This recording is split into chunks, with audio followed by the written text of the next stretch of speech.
Matthieu chapitre 28, à partir du verset 1 jusqu'au verset 10. Alléluia. Après le sabbat, à l'aube du premier jour de la semaine, Marie de Magdala et l'autre Marie allèrent voir le sépulcre. Et voici, il y eut un grand tremblement de terre, car un ange du Seigneur descendit du ciel, vint rouler la pierre et s'assit dessus. Son aspect était comme l'éclair et son vêtement blanc comme la neige. Les gardes tremblèrent de peur et devinrent comme morts. Mais l'ange prit la parole et dit aux femmes, « Pour vous, ne craignez pas, car je sais que vous cherchez Jésus qui a été,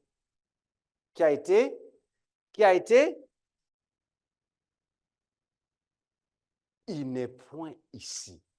Il est ressuscité. Il est comme il avait dit.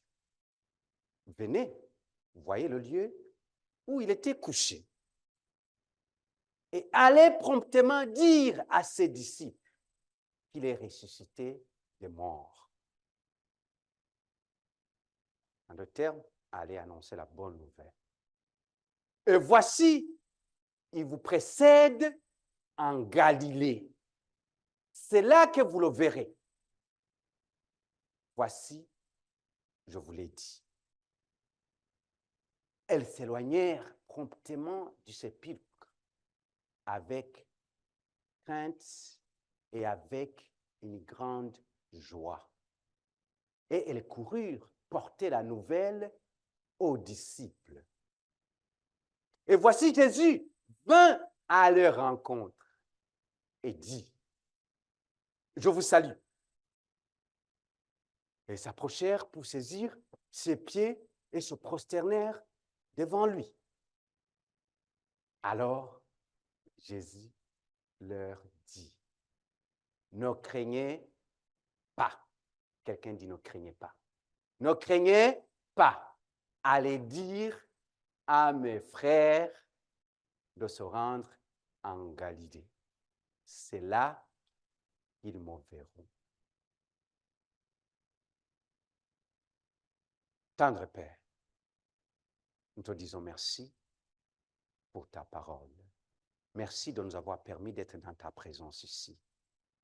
Seigneur, tu dis dans ta parole que là où il y a 2 ou 3 qui s'assemblent, en ton nom, tu es au milieu d'eux. Nous sommes plus que 2, 3 ici. Tu es au milieu de nous, tu es ici. Tu es le spectateur.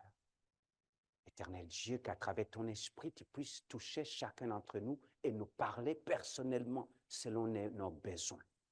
Car chacun ici a besoin de toi, selon sa vie. Seigneur, tu dis dans ta parole que personne n'est venu dans ta présence et retourné comme il est venu. Je déclare ce matin que personne ne puisse quitter ici sans avoir reçu quelque chose de toi. Bénis chacun ici. Utilise-moi comme tu veux. Reçois, Seigneur, les paroles de ma bouche et la méditation de mon cœur. Au nom de Jésus. Amen. Je vais vous asseoir dans la présence de notre Seigneur Jésus-Christ. Que ça soit dans la présence de notre Seigneur Jésus-Christ. Alléluia.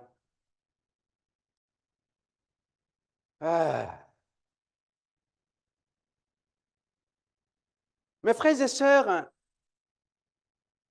nous venons de lire un texte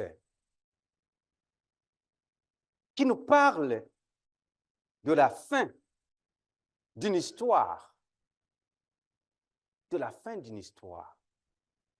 Je vais vous encourager dans la vie de tous les jours, que ce soit demain ou la semaine prochaine, prends le temps de lire l'histoire des derniers moments de Jésus-Christ sur la terre. Il n'y a pas une histoire aussi fascinante comme l'histoire des derniers moments de Jésus-Christ sur la terre. Amen. Si vous n'avez jamais regardé le film de La Passion de Christ, les jeunes, il ne faut pas regarder parce que c'est assez violent. Je vous encourage de regarder ce film-là qui va vous rappeler un peu de ce que Jésus-Christ a enduré.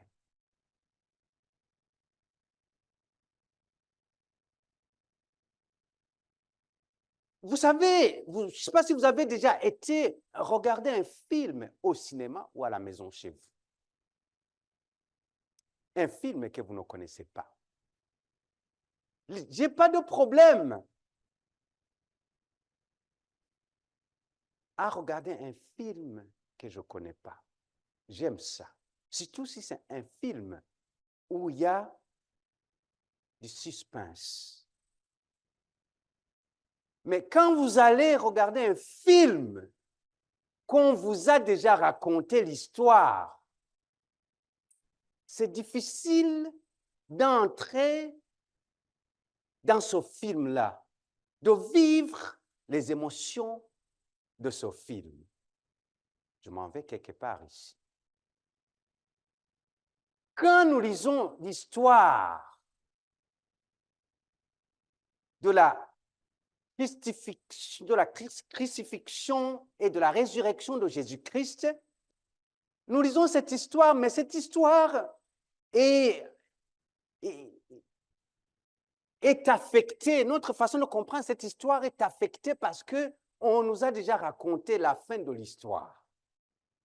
Donc, on est moins impressionné par cette histoire à cause qu'on se connaît le dénouement de l'histoire.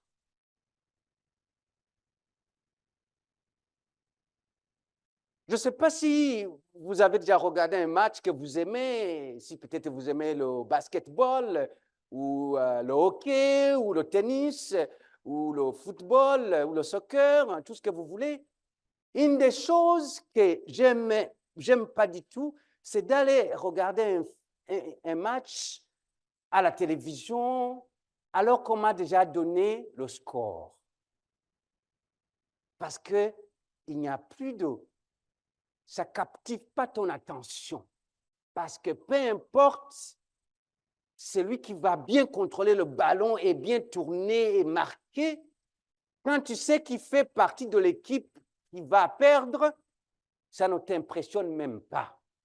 Alors que réellement, il vient de faire quelque chose de spectaculaire. Mais à cause que tu as trop d'informations, l'information que tu reçois est affectée. J'aimerais vous transposer maintenant dans la vie de Marie, de Magdala et de l'autre Marie, des deux femmes. J'aimerais vous transposer dans leur vie, un peu de vous faire vivre qu'est-ce qu'ici ils sont en train de vivre. Ici, on est le dimanche matin. Samedi, Jésus-Christ a été enterré, il est dans le tombeau. Marie de Magdala et l'autre Marie et tous les autres, sûrement, ils viennent de passer, ils sont dans le deuil. N'est-ce pas? Ils sont dans le deuil. Je peux voir Marie, la sœur de Lazare, en train de pleurer, de ne pas manger depuis vendredi soir. La douleur. Tu as ressuscité mon frère. C'est lui qui nous a ramené notre frère. Il vient d'être tué. Il est mort. Ils sont en train de pleurer. Elles ont une douleur, ces femmes-là. Elles ont une douleur. Elles sont en train de vivre quelque chose qui est horrible. Horrible. Elles ont peur. C'est difficile de vous prêcher ça quand vous connaissez la fin de l'histoire. Elles ont peur pour leur vie. Parce que si s'ils ont tué leur maître, sûrement que la suite, c'était d'aller tuer tous les adeptes, tout ce qui était avec lui. Vous connaissez trop l'histoire pour que vous puissiez comprendre qu'est-ce qui se passe ici. Ici, il y a une douleur immense que ces femmes-là portent. Mais malgré la douleur, tout ce qu'elle est possédée. Marie, tout ce qu'elles ont pu faire pour leur Seigneur, tout leur espoir a été enterré.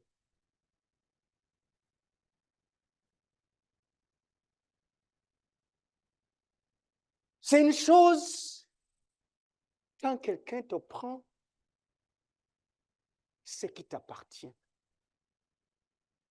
Quand quelqu'un te prend toute la chose sur laquelle tu avais fondé ton espoir, c'est une chose.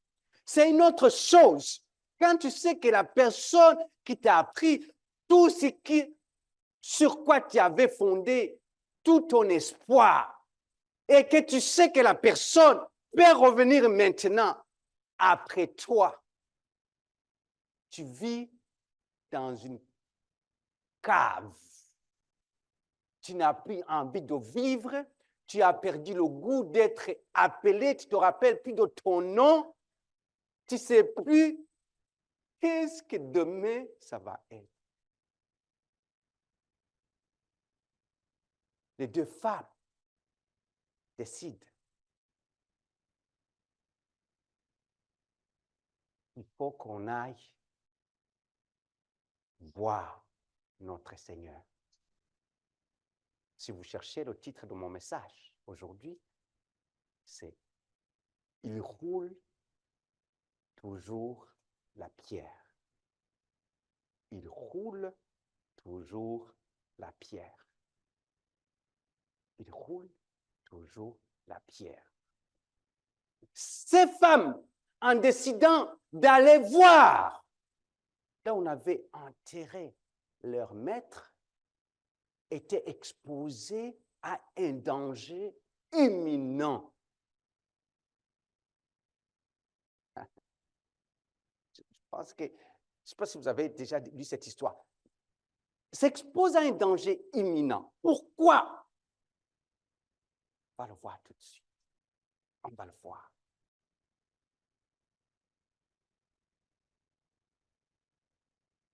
Alors que ces deux femmes s'approchent maintenant du tombeau où Jésus avait été déposé après sa mort atroce sur la croix du calvaire,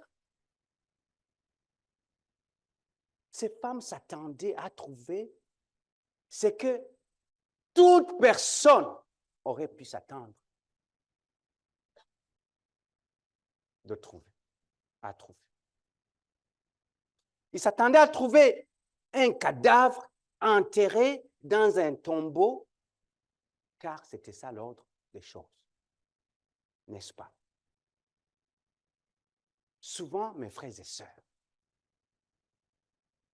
nous marchons dans le mensonge du diable. Alléluia. Qui nous fait croire que ce que nous sommes en train de vivre, que c'est normal. Alléluia. Parce que c'est comme ça que c'est fait, c'est comme ça que la loi l'a faite, c'est comme ça que ça a été signé, c'est marqué dans la loi de tel pays ou de tel autre pays, c'est marqué dans la... C'est comme ça que ça va être. Et nous marchons dans ce mensonge du diable.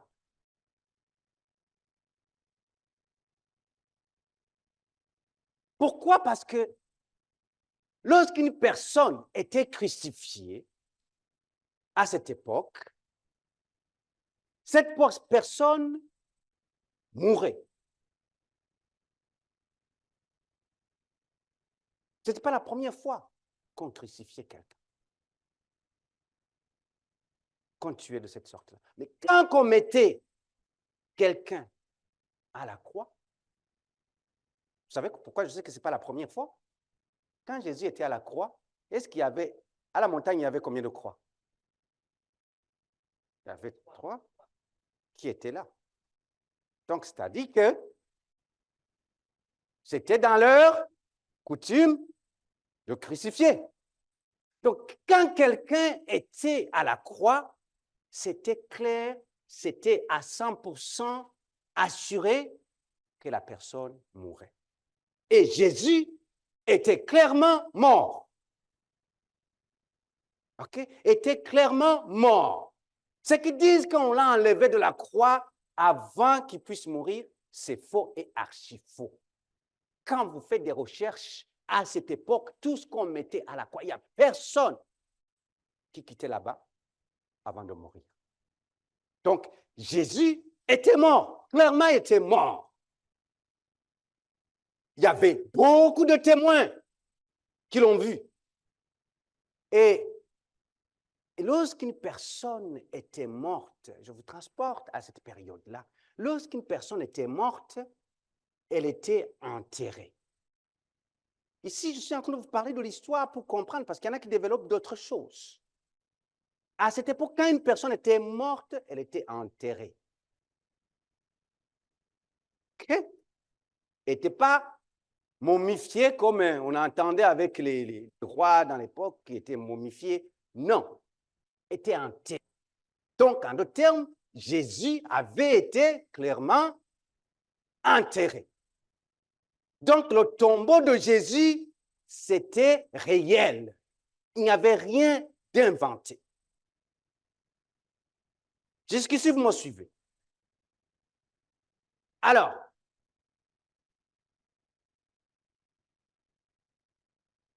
une fois l'enterrement terminé, sur la tombe, à cette époque, sur le tombeau, on plaçait une pierre. Et cette pierre servait à empêcher les pilleurs de tombes qui venaient agresser. C'était dans les coutumes. En d'autres termes, si tu avais la dette à M. X, M. Y, M. Z et que tu mourais, il y avait des pratiques qui venaient. Parce que tu t'es caché, tu es parti avec les dettes, ils venaient pour t'agresser même dans le tombeau. Alors on mettait une pierre.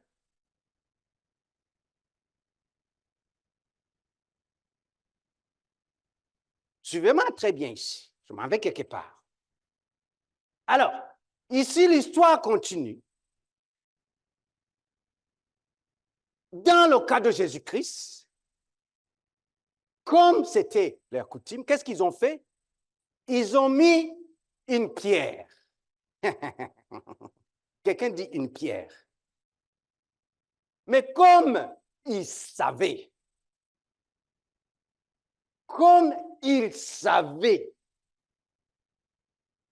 que sa mort avait suscité même la confusion parmi les dirigeants. En d'autres termes, les dirigeants n'étaient même pas d'accord sur la crucifixion de Jésus-Christ. Donc, il y avait déjà une division. Ils savaient, ils disaient, mais c'est sûr et certain que les prières, que la coutume qu'on a des prières qui vont, il y a des prières qui risquent d'aller le prendre. Il y a ces adeptes, il y a ces disciples qui vont venir le chercher. Ils ne vont pas accepter. Donc, c'était dans leur tradition d'aller chercher les personnes enterrées pour les prendre. Alors, qu'est-ce qui s'est passé? Jésus-Christ, ils n'ont pas juste seulement mis la pierre, mais la Bible nous dit qu'ils ont scellé. Scellé. Qu'est-ce que quelqu'un dit scellé? Ils ont scellé. En d'autres termes, scellé là, c'est renforcé. Ils ont même renforcé la pierre, s'assurer que la pierre ne bouge pas. Renforcer que, je ne sais pas, mesurer avec quelle force qu'on peut utiliser que la pierre ne peut pas être bougée. En d'autres termes, s'ils ont mis une pierre, la première chose qu'ils ont mis, ils ont mis la plus grosse pierre de la ville qui existait, qui pouvait être transportée pour être mis là-bas. Ils ont mis la plus grosse pierre. C'est ça que j'aime. Il faut que ton trou te trouve soit aussi profonde pour que quand tu vas sortir de ce trou-là, qu'on puisse dire réellement, il s'est passé quelque chose. Alléluia. Certains d'entre nous, nous voulons avoir des victoires là où il n'y a pas de combat. Mais quand le combat est énorme et que tu as la victoire, alléluia.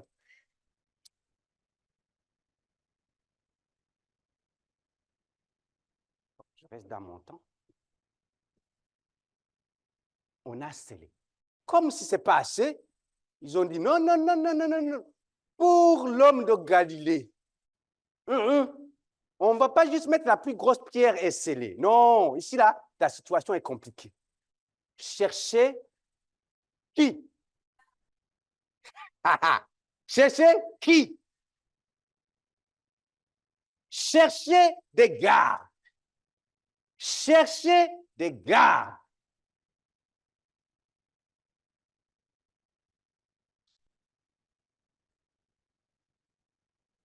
Je veux parler à quelqu'un ici qui a une situation qui a été scellée, barricadée avec des gardes dont l'ennemi a essayé de s'assurer que tu ne vas pas t'en sortir. Ah. Si tu es cette personne, son message est pour toi. Si tu es cette personne qui a traversé une situation où tu as vécu des choses, ta famille ne veut plus de toi, tout le monde se moque de toi, tu ne peux même plus sortir de ta maison sans que tout le monde te pointe du doigt. Tu es la personne la moins aimée de tous. Tu es la personne que tout le monde se moque. On dirait que tu es celui qui est rejeté par la société. Tu vas au travail, pendant que tu commences un travail, on te met dehors, alors que tu n'as rien fait. Pendant que tu essaies de relever ta tête, tu es dans une situation, on dit que la situation reste là. On dit qu'on a déposé une pierre de 5 tonnes sur ta tête. Tu n'es plus capable de te lever de ton lit. Tu n'es plus capable de marcher. Tu n'es plus capable de répondre au téléphone. La situation a scellé ta vie. Il te dit que laisse-les sceller cette pierre. Alléluia. Dites à l'ennemi, envoie encore les gardes. Envoie encore les gardes. Envoie encore. Envoie encore. Ici, qu'est-ce qui se passe? Il renforce. L'ennemi s'assure que rien ne va bouger, qu'on va voir maintenant ceux-là qui se disent alléluia, des disciples de Jésus, que Jésus est sauveur, ceux-là qui sont dans des choses là qui sont perdues, des perdus qu'on appelle des illuminés ou je ne sais pas quoi, qui suivent Jésus-Christ. On va voir maintenant comment ils vont avoir la honte. Laisse-moi vous dire, mes frères et sœurs, vous êtes des chrétiens. Laisse ce monde se moquer de vous. La raison pourquoi ils se moquent de vous, c'est parce qu'il y a quelque chose qui leur dérange. Parce que vous n'êtes pas avec n'importe qui, mais vous êtes avec le roi des rois. Alléluia, le Seigneur, l'Éternel des armées. Ils n'ont pas peur de vous, mais ils ont peur de celui qui est en vous. Voilà pourquoi ils ne veulent pas entendre quand tu parles de Jésus. Voilà pourquoi ils t'interdisent de faire toutes choses qui ont un rapport avec Jésus-Christ. Pourquoi? Parce que le monde tremble toujours quand ils entendent le nom de Jésus-Christ. Ils ne savent plus quoi faire avec le nom de Jésus-Christ. Voilà pourquoi ils cherchent à t'enfermer, à cause qu'ils ont peur de ce nom-là de Jésus-Christ. Voilà où vient la peur maintenant, si je peux continuer. Voilà où vient la peur maintenant. La peur est qu'après avoir placé les gardes, je n'ai pas le temps, j'allais vous parler un peu de ces gardes-là. J'allais vous parler un peu de ces gardes. Vous savez, on n'a pas mis n'importe quelle garde. Alléluia. Les soldats romains qui étaient là, c'était les soldats, c'était la classe des élites, les plus forts. Ce n'était pas n'importe qui, c'était pas n'importe quelle armée. L'armée qui était là, l'armée romaine était l'armée qui avait vaincu toutes les armées. C'était l'armée la plus puissante. On n'a pas mis n'importe qui n'est pas expérimenté là-bas. Et on n'a pas sûrement pas mis quelqu'un qui avait mal au dos ou quoi que ce soit de rester. On a mis des soldats qui sont forts, qui étaient prêts, même une mouche, ils étaient capables de l'attraper. Ils étaient là. Ils étaient là. Ils suivaient la pierre. Ils suivaient la pierre. Ils suivaient là. Ils sont là. Dimanche matin, les femmes, dans leur amour infini, que Dieu bénisse les femmes dans la société. Quand je lis cette histoire, je me dis, mais où étaient ces hommes? Où étaient les Pierre, Jean, Jacques? Où étaient ces hommes? Où est-ce qu'ils étaient, ces disciples? Où est-ce qu'ils étaient ceux-là qu'il avait nourris? Ceux qui avaient mangé le poisson et le pain, qui étaient rassasiés jusqu'à laisser tomber ça, qui ne savaient plus comment marcher parce qu'il y avait trop de nourriture, trop de poissons dans les... Où est-ce qu'ils étaient? Dieu bénisse les femmes. Vous êtes spéciales dans les yeux de l'Éternel. Alléluia. Les femmes viennent de prendre une décision la plus troublante. C'est comme, vous savez, j'ai pas beaucoup de temps.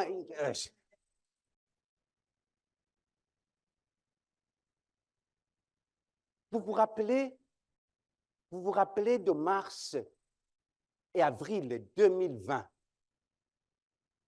Mars, avril 2020. Vous vous en rappelez? Qu'est-ce qui s'est passé? La COVID, ou le COVID, comme vous voulez. Confinement total. Ils ont dit que celui qui ose sortir, il va aller même en prison. On nous a enfermés. Confinement total. Ces femmes risquaient leur vie. Oh non, vous ne comprenez pas, vous ne comprenez pas. Les pharisiens étaient là pour s'assurer que personne ne s'approche pour aller voler. Comment ces femmes ont osé aller vers la tombe, sachant qu'il y a des gardes? Ces femmes risquaient totalement leur vie. Ces femmes ont dit non, non, non, non, non. C'est la ville morte, tout le monde, il n'y a personne qui bouge, toute la ville, c'est la consternation. Mais Marie Magdala va voir Marie, dit Marie, on y va, on va le voir. Alléluia. On va voir notre maître. On va voir notre maître. Est-ce qu'il y a quelqu'un ici qui est prêt, malgré qu'est-ce que ça peut te coûter, à dire, je vais vers mon Jésus. Je vais vers mon Jésus. Peu importe ce que ça va me coûter. Peu importe, je suis prêt à payer le prix. S'il faut qu'on me coupe la tête, qu'on me coupe la tête. I have decided to follow Jesus. I have decided to follow Jesus. I have decided to follow Jesus. No turning back, no turning back. Moi, j'ai décidé de suivre Jésus. Moi, j'ai décidé de suivre Jésus. Moi, j'ai décidé de suivre Jésus sans reculer, sans reculer.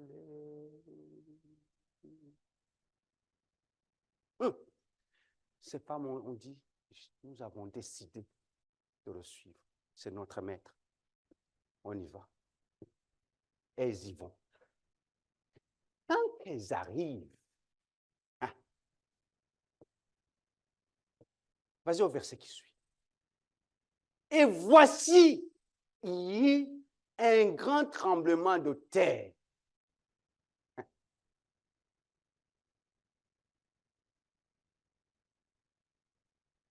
On a tous scellé. Les gardes sont là.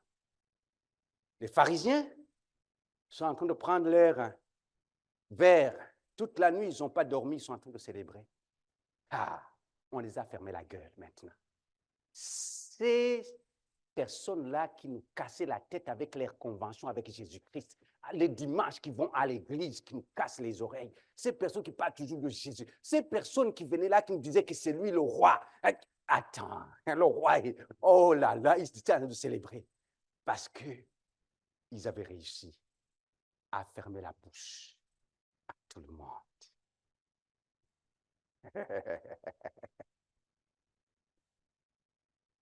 Et voici, il y a un grand tremblement de terre, car un ange du Seigneur descendit du ciel. Et qu'est-ce qu'il fait? Il vint rouler la pierre et s'assit.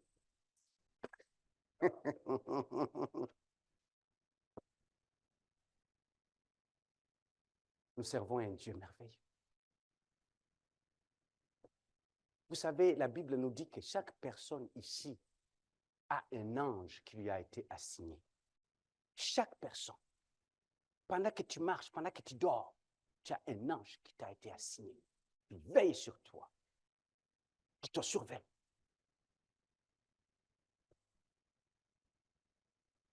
Avec toute la technologie qu'ils avaient, avec toute la force qu'ils avaient de sceller les pierres, qu'est-ce qu'il a fait l'ange? Il a roulé la pierre. Oh, regarde quelqu'un et aide-moi à lui prêcher son message et dis-lui, il roule toujours la pierre. Je ne sais pas c'est quoi la pierre qu'ils ont placée sur ta vie, mon frère, ma soeur. Je ne sais pas c'est quoi le blocage qu'ils ont placé, mais cette pierre, ton ange va rouler encore cette pierre aujourd'hui. Ton ange va rouler la pierre demain. Il n'a pas encore fini, il n'a pas encore terminé. Autant que tu pleures, l'ange de l'Éternel, il est là et au bon moment, il va rouler la pierre. Il est un Dieu qui n'oublie aucun. Il connaît là où tu es et ce que tu vis. Dimanche passé, je vous ai prêché, je vous ai montré comment Dieu a un GPS qui sait nous localiser là où nous sommes.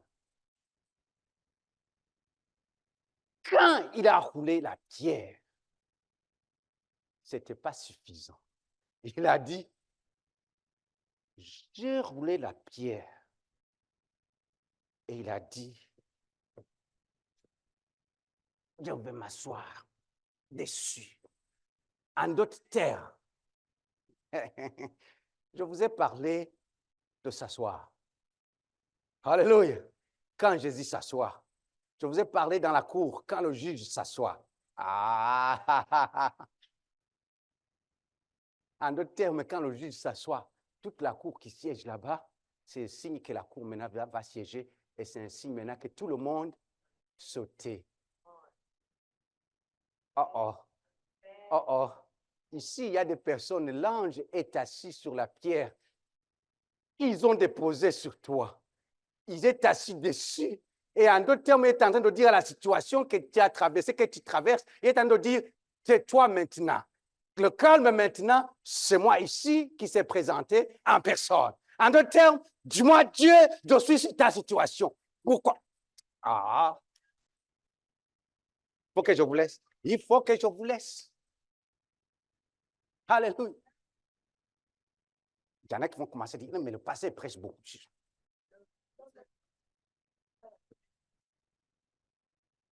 Alléluia. Il y en a qui ont travaillé cet après-midi. Alléluia. Ok. Je sais que vous avez faim. Je vais finir. Accordez-moi quelques minutes. Juste vous amener dans quelque chose ici. Et je vais vous laisser partir.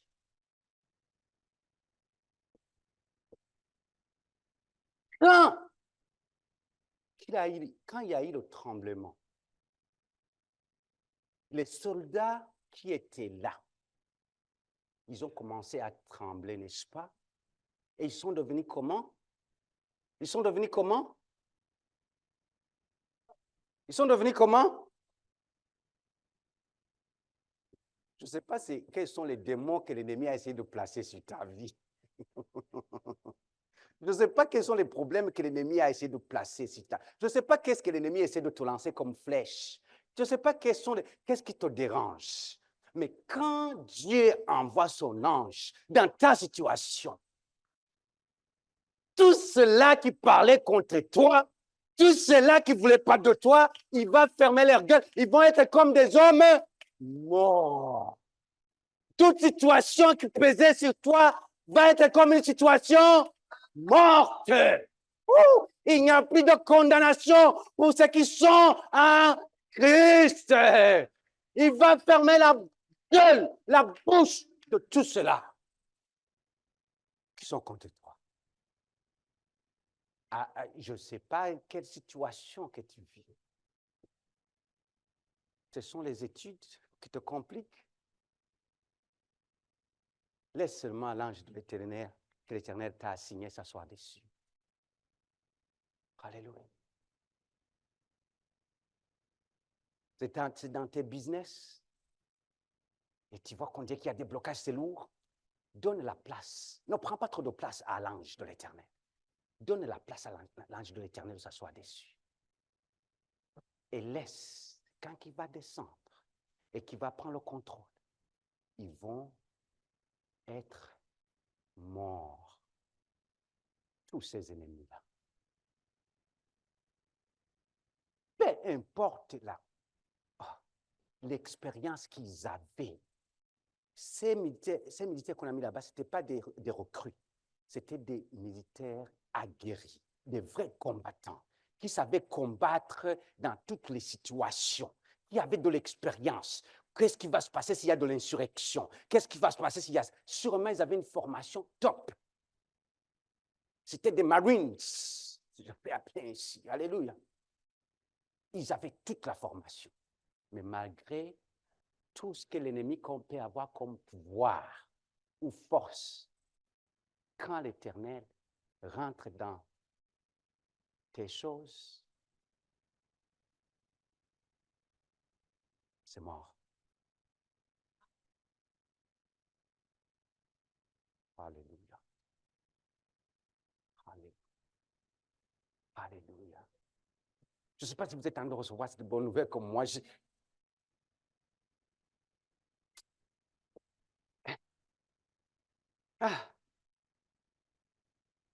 Selon les pharisiens, ceux-là qui ont crucifié Jésus-Christ, pour eux, la mort avait gagné. La vie avait perdu. Le diable avait réussi. Et Jésus avait échoué. C'était ça que ça signifiait. Le samedi.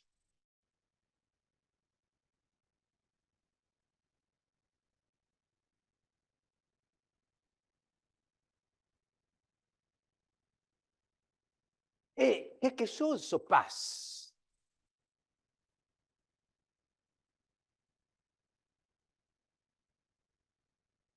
Pendant que ils ont célébré que la mort a gagné,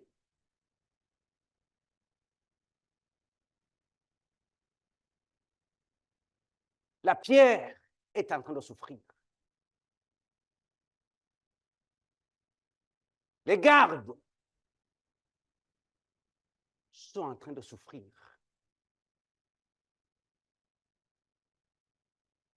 La croix du calvaire, qui était imbibée du sang du Fils unique de Dieu, a remporté sa plus grande victoire.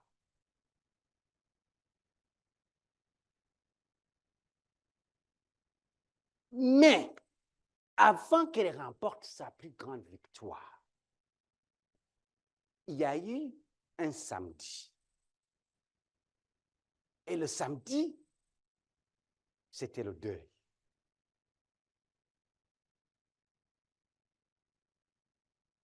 Je reviens sur ceci. À chaque victoire,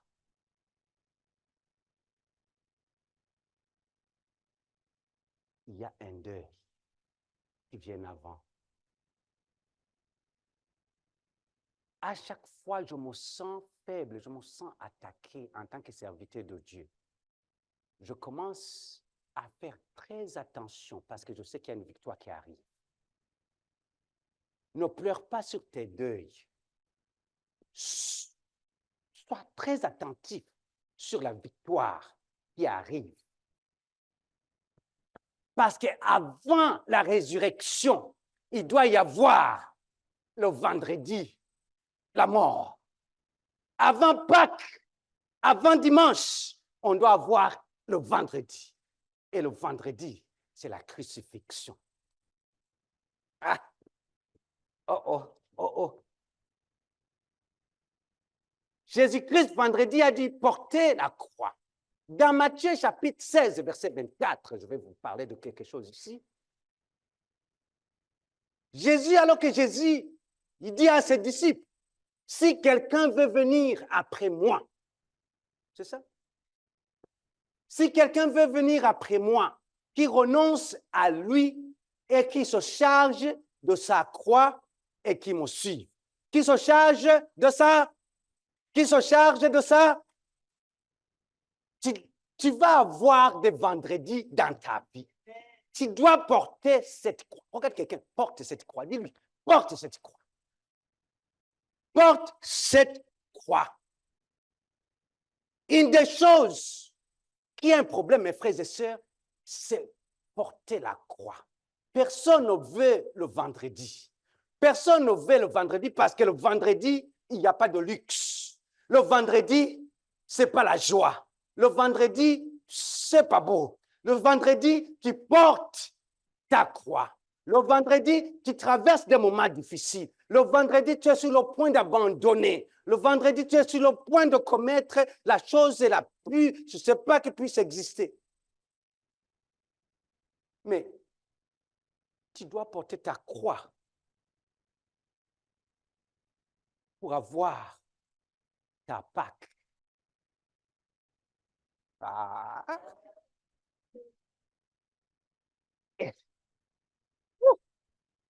J'aurai un temps peut-être un jour de vous prêcher sur ça. Le passage de la croix à Pâques. Chacun ici, aujourd'hui, on célèbre la Pâque. Mais pour célébrer la Pâque, tu dois célébrer ta croix.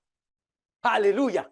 Tu dois célébrer ta croix. Parce que ta croix, Jésus-Christ l'a déjà dit, il faut que tu la portes. En d'autres termes, il faut que tu prennes la décision que peu importe ce que ça va me coûter, je vais marcher. Ces deux femmes, Marie Magdala et Marie, ont porté leur croix quand elles ont décidé d'aller là où était Jésus-Christ. Pourquoi? Parce qu'elles savaient qu'elles risquaient la mort. Mais elles ont dit, on va porter notre croix et on va aller voir notre Sauveur. Combien tu es prêt à payer pour aller voir Jésus-Christ encore? Oh, ce ne sera pas dans un luxe que tu vas aller le voir. Oh non, non, non, non, non, non, non, non, non, non.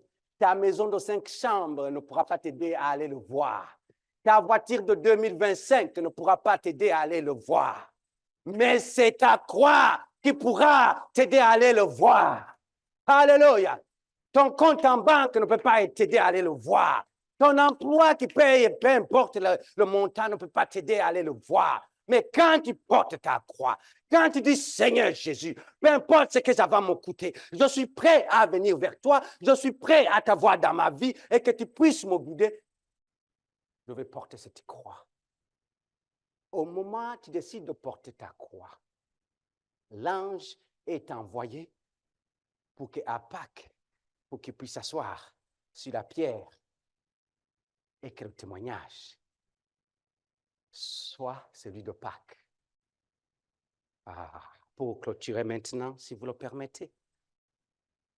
Je voulais vous relâcher tous et vous m'avez donné la permission. Je suis venu ce matin te parler de Jésus ressuscité. À la fin, le dernier verset. Alléluia. Il dit, alors Jésus leur dit, ne craignez pas. Ce matin, je vais te parler. Tu as une pierre qui est placée sur toi, il va rouler cette pierre encore. Ne crains pas. À l'époque romaine, lorsqu'une personne était jugée coupable d'un crime, alléluia, elle était mise en prison et la liste des crimes qu'elle a commis était écrite et clouée sur la porte de la prison. Suivez-moi très bien ici. Et lorsque cette personne avait fini de payer pour ses crimes contre l'État, le juge prenait le certificat de cette dette et écrivait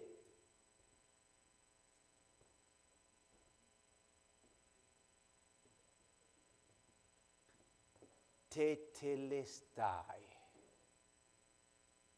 Tetelestai. Tetelestai. Je vais vous amener peut-être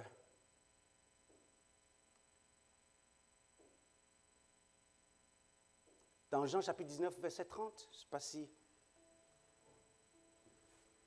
Ouais. Quand Jésus y prit le vinaigre, quand il était à la croix, il dit, tout est accompli. Et baissant la tête, il rendit l'esprit.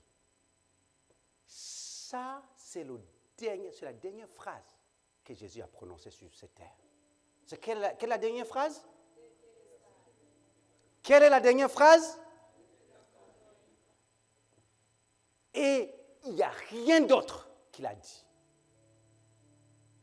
Vous comprenez bien?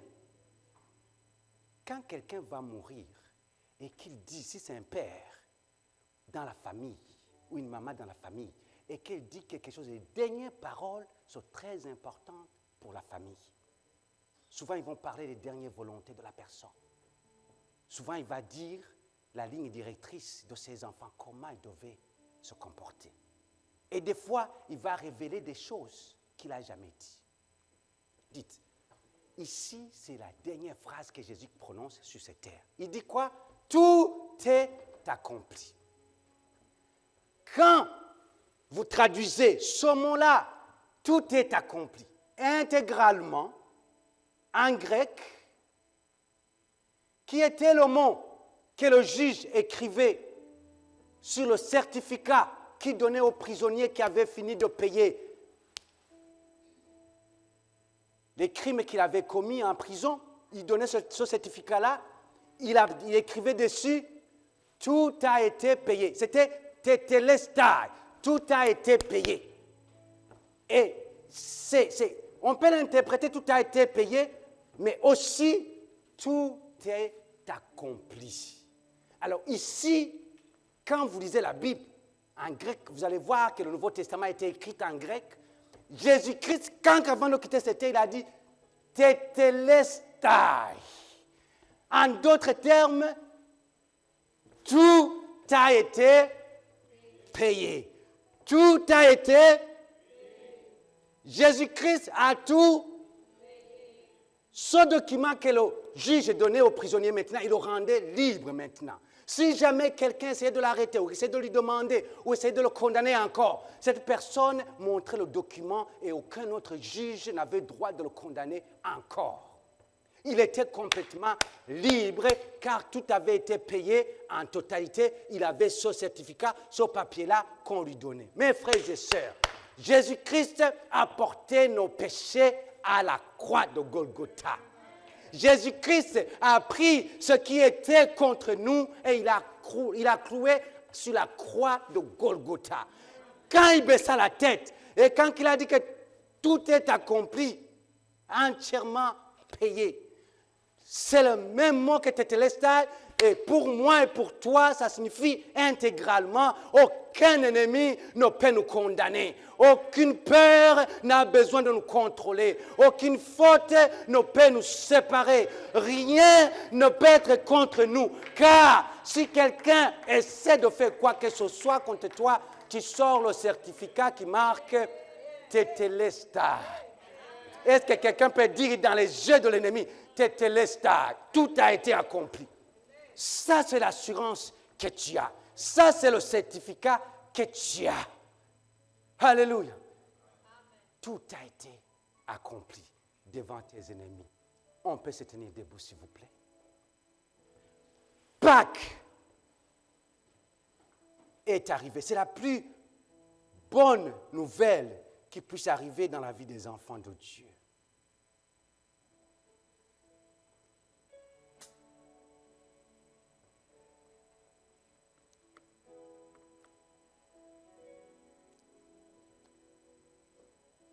Pour que nous pouvons vivre cette vie de victoire, de Pâques, ça nous prend qu'on soit les disciples de Jésus-Christ. Si tu es ici et que tu n'as jamais donné ta vie au Seigneur Jésus, c'est-à-dire que tu n'as jamais confessé que le Seigneur Jésus est le maître de ta vie. Je vais te donner une occasion, une opportunité ce matin. Là où tu es, prie avec moi. Prie avec moi. Ceux qui sont ici, peut-être vous l'avez déjà fait, j'aimerais que vous puissiez accompagner ces personnes. Dis Seigneur Jésus. Dis Seigneur Jésus, tout le monde. Je viens vers toi. Prends ma main. Je reconnais ma vie. J'ai péché. Je me suis détourné de tes voies.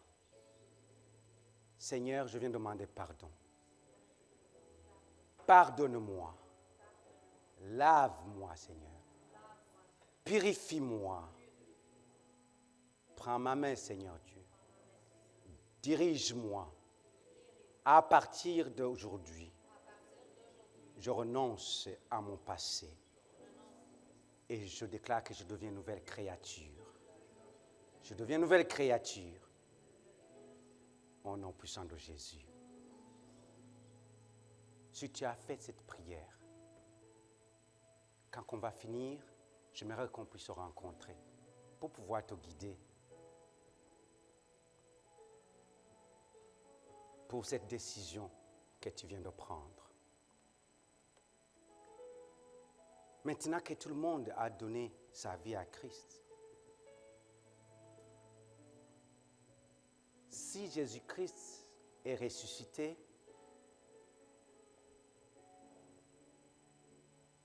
et que nous traversons des moments difficiles, ça ne signifie pas que Jésus-Christ ne l'a pas fait pour nous.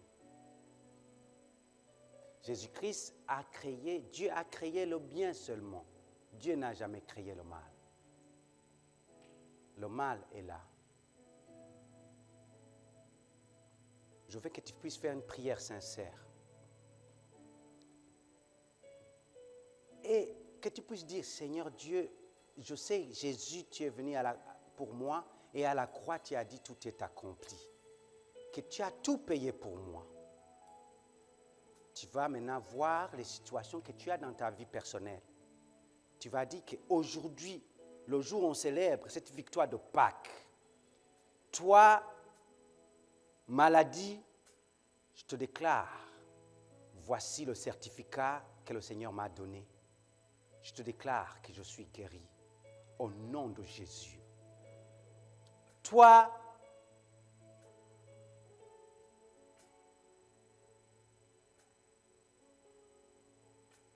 condamnation, esprit de condamnation. Il y en a ici qui se condamnent à chaque fois. Tu penses que c'est de ta faute. Des choses qui sont autour de toi, tu penses que c'est de ta faute. Et pourtant, tu as tout essayé de faire, mais tu penses que c'est toujours de ta faute. Je veux que tu puisses parler à cet esprit de condamnation. Dis, le certificat est là, condamnation. Tu n'as plus de place dans ma vie.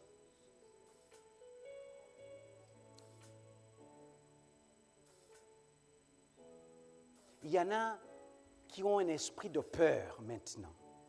Tous ceux-là qui ont un esprit de peur. Tu as peur. Tu as peur de t'engager dans quelque chose. Tu as peur de continuer. Tu es déjà dedans, mais tu as peur de continuer. Tu as peur d'avancer. Tu as peur de retourner en arrière. Tu as peur. Tu ne sais pas que tu as peur. Tu vas dire, tout a été accompli. La peur, tu ne peux pas me dominer. Au nom de Jésus. À la croix, Jésus t'a lié. Tu n'as plus accès sur moi. Merci Seigneur. Merci Jésus.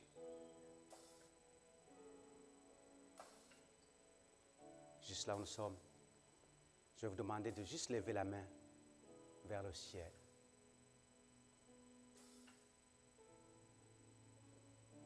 Pour la prière finale. Éternel Dieu Tout-Puissant, au ciel, ce que tu déclares doit s'accomplir sur la terre. Tu as envoyé ton Fils Jésus-Christ afin qu'il puisse payer ce que personne ne pouvait payer pour moi, pour ma soeur et pour mon frère. Nous te rendons grâce pour cette victoire que tu nous donnes aujourd'hui et que tu vas nous donner demain et que tu vas nous donner après-demain. Nous savons que l'ennemi va venir, mais nous ne sommes pas seuls. Nous avons l'assurance du salut, car il a tout payé, il a tout accompli pour moi. Je n'ai pas peur du lendemain, car le lendemain ne m'appartient pas. Si je suis avec toi, personne ne pourra être contre moi. Ils pourront me combattre, mais ils ne vont jamais vaincre. Ils pourront poser la pierre sur mon frère ou sur ma soeur, essayer de sceller cette pierre. Mais je sais que l'ange arrive et il va rouler cette pierre. Et que là où il y a des tribulations, il va y avoir le calme total. Bénis chaque jeune ici présent. Bénis chaque famille ici présent. Bénis chaque maman, bénis chaque papa. Au nom puissant de Jésus, nous avons prié tous. Et nous disons, Amen, Amen, Amen. Que Dieu vous bénisse. Joyeuse Pâques. Bon dimanche. Saluez-vous les uns les autres.